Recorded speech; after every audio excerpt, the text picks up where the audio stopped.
L'impact du prélèvement à la source pour les micro-entrepreneurs. Salut à toi, c'est Johan, j'espère que tu vas bien. Aujourd'hui, on se retrouve pour une nouvelle vidéo pour toi, freelance, où on va parler tout simplement de prélèvement à la source chez les micro-entrepreneurs. Tu l'as bien vu avec les vidéos précédentes, j'ai parlé de cotisation sociale, de charges sociales. On doit se payer un certain pourcentage de notre chiffre d'affaires en cotisation sociale.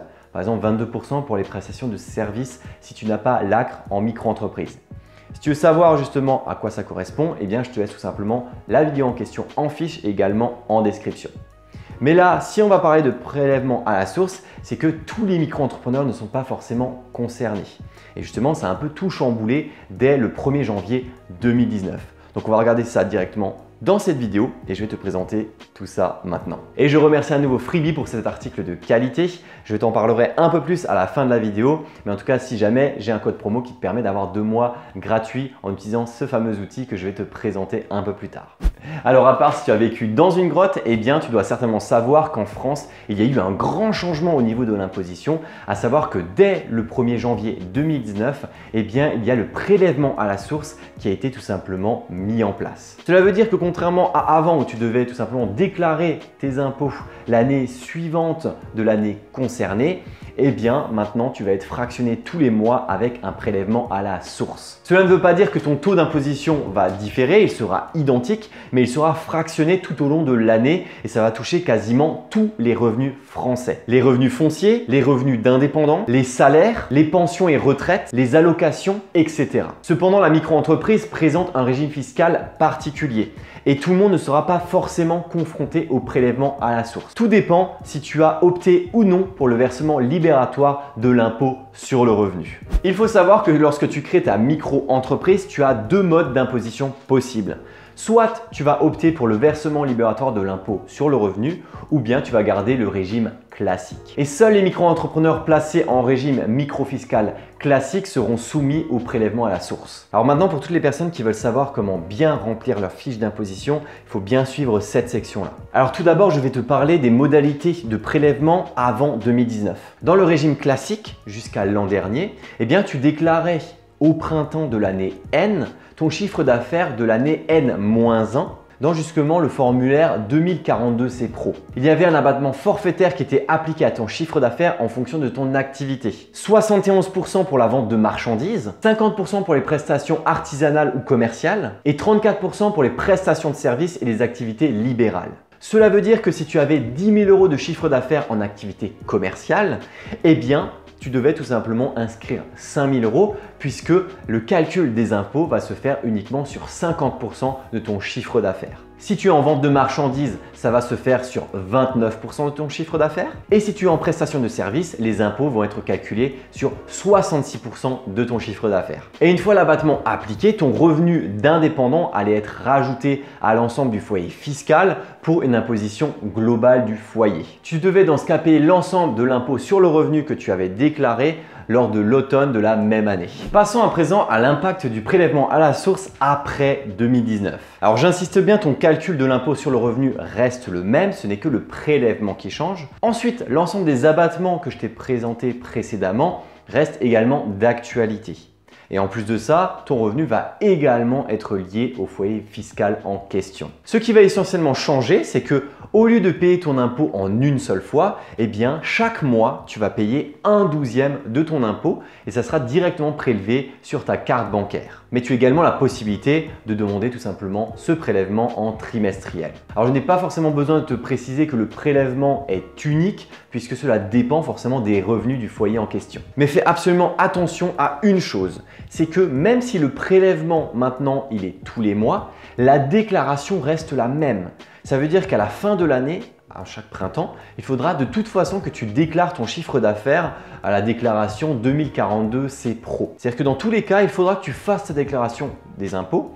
C'est juste que ton prélèvement sera tous les mois au lieu d'une fois par an. Alors maintenant, la question qu'on se pose, c'est qu'est-ce qui va se passer pour les nouveaux micro-entrepreneurs? Eh bien, la situation peut être un peu délicate si tu viens de déclarer ton activité ou que tu veux le faire prochainement, puisque l'administration calcule tes acomptes en fonction de ta dernière déclaration de revenus. Dans ce cas, si tu viens de créer ton activité, eh bien l'administration n'a pas de déclaration précédente sur laquelle se baser puisque ton activité vient d'être lancée et on n'a pas d'informations à ce sujet. Dans ce cas, il y a deux possibilités. Soit tu attends la prochaine régularisation qui aura lieu en septembre 2020.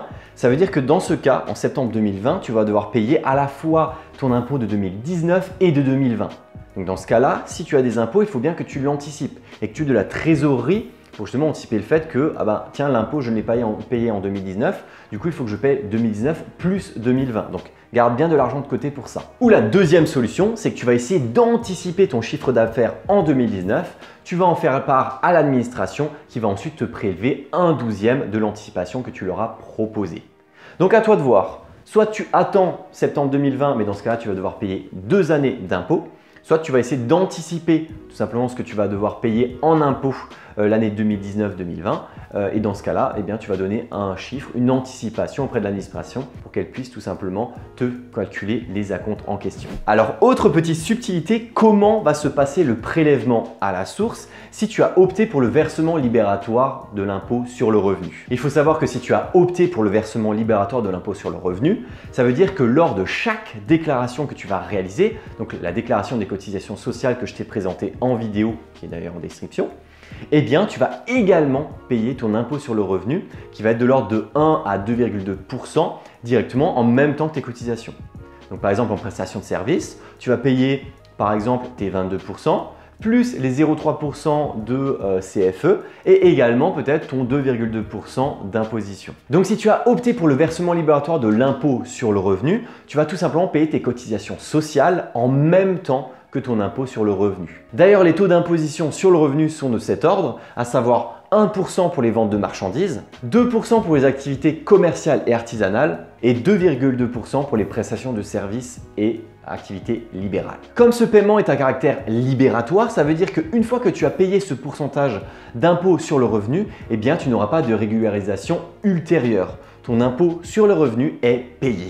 Et c'est logique puisque ce versement libératoire permet d'effacer en fait ce temps de latence entre la perception des revenus et le paiement de l'impôt. Mais attention à une chose, exactement comme je te l'ai dit précédemment, même si tu payes les impôts chaque mois ou chaque trimestre en fonction de la périodicité que tu as choisie, il faudra tout de même que tu déclares ton chiffre d'affaires toujours dans la déclaration 2042C Pro. Alors pour finir cette vidéo, il est tout à fait possible que toi, en tant que micro-entrepreneur, tu sois à la fois salarié en freelance ou bien chômeur freelance. Dans ce cas-là, avec le prélèvement à la source, le prélèvement de chaque revenu est traité distinctement puisque les modalités d'imposition diffèrent de l'un à l'autre. On distingue dans ce cas les revenus touchés via des organismes collecteurs comme les salaires, les indemnités Pôle emploi, la retraite, etc. Ou les revenus touchés sans tiers collecteur comme les revenus fonciers, les revenus d'indépendants, etc. Pour les revenus touchés via des organismes collecteurs, vu que l'impôt sera directement prélevé à la source de ces organismes, cela veut dire que les revenus que tu vas toucher de ces organismes, eh bien, ce sera des revenus nets d'impôt. Et pour tes revenus d'indépendants, si bien entendu tu n'as pas choisi le versement libératoire de l'impôt sur le revenu, eh bien ça sera directement prélevé de ta carte bancaire. Donc tu vois bien qu'il y a deux modalités d'imposition, à savoir d'un côté, tu as le versement libératoire où tu vas payer en fait ton impôt sur le revenu en même temps que tes cotisations, donc tous les mois ou tous les trimestres. Et de l'autre côté, si tu n'as tout simplement pas choisi le versement libératoire de l'impôt, eh bien tu vas directement être prélevé de ta carte bancaire. Et voilà, cette vidéo est à présent terminée. J'espère qu'elle t'a plu, j'espère qu'elle a pu répondre à l'ensemble des questions que tu t'es posées ou peut-être que tu ne te posais même pas. En tout cas, si tu as des questions, n'hésite pas à les mettre en commentaire directement. C'est là pour ça. Comme ça, les gens peuvent directement voir les commentaires et voir les discussions qui sont en dessous de la vidéo. Si tu as aimé la vidéo, n'hésite pas également à mettre un like, à la partager parce que justement, c'est ça qui va me permettre de faire développer la chaîne, d'avoir encore plus de sujets super intéressants à te proposer. Et alors, abonne-toi à la chaîne pour ne pas louper les prochaines vidéos. Je remercie encore Freebie, l'outil de facturation pour freelance qui m'a aidé à faire cet article. N'hésite pas à tout simplement regarder les codes promo que j'ai, notamment 2 mois gratuits sur l'outil. Tu peux le tester, hein, c'est mon outil de facturation actuel. J'en suis très satisfait. Ça permet très rapidement de faire mes devis, mes factures, de voir la trésorerie, de voir mon activité.